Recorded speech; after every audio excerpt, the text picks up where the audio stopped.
Kandhar Anubhoothi to whom? Now comes the question, to whom is this Gnostic work is intended and directed? One may burgeon and say, why raise all such questions? And let it be for all inclusive. Buddy, it's not that so. There are hundreds of constrictions that are to be overcome before one is destined to come in contact with Kandhar Anubhoothi. Yes, one must be special when one is to meet something which is special and rara avis. Do you know, appearing on earth as a human being itself is a rara avis. That is why the Avayar, Tamil poet, declared in a song that Aridu Aridu Mandrarai Thiruthalaridu. Rare of the rarest that one become as a human being. How rare it is for a soul to become a human being. Here is need to be elaborated for vivid understanding. A soul is not given the status of a man straight away in the process of evaluation. It needs to undergo rigorous stages in the process, being elevated from the lowest rank of the creature one by one until it reaches the stages of a human being. Each time it is begotten in different ways, the categories being four in all. First of the kind is that grows from out of a seed. Next is that which shows appearances as hatched from egg.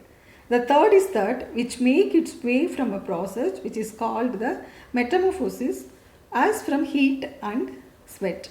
The fourth is that which grows as an embryo and come out of mother's womb.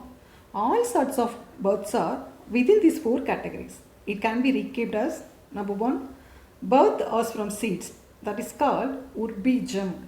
Plants and sorts are coming under this category. Number 2, birth as from eggs. This is called andajam. Birds and sorts are coming under the second category. And number 3, birth as metamorphism from heat and sweat. It is called svedajam. Loves and sorts are coming under this third category. And number 4, birth as an embryo from a worm. This is called sarayujam. Animal and human beings are coming under this fourth category. These four categories of birth can further be classified into 7 varieties as viewed from mobility of each one. Number 1, immobile. Example, trees, vegetation and sorts. Number 2, aquatic creatures of swimming. Example, fish. Number 3, reptiles. Example, snake, scorpion and other sorts. Number 4, flying birds. Crow, sparrow and the sorts. Number 5, cattle and animals. Example, ox, steer, cat, dogs and the sorts that can make strides. Number 6, mankind. Human being with strides of 6 sense. Number 7, celestial. Souls highly elevated with a little bit of ESP that can drift among space. Of the above, how many categories of trees and plants are there? How many creatures of swimming with different bodies are there? How many reptiles of different bodies are there? How many birds of different bodies are there? How many cattle and animals of different bodies are there?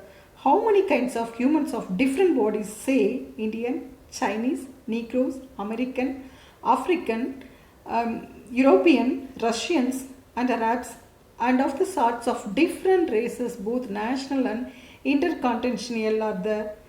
And the last, how many kinds of different celestials of different bodies are there, are to be enumerated to arrive at the total probable bodies a soul must take in the process of evaluation. Is there a statistics that is reliable?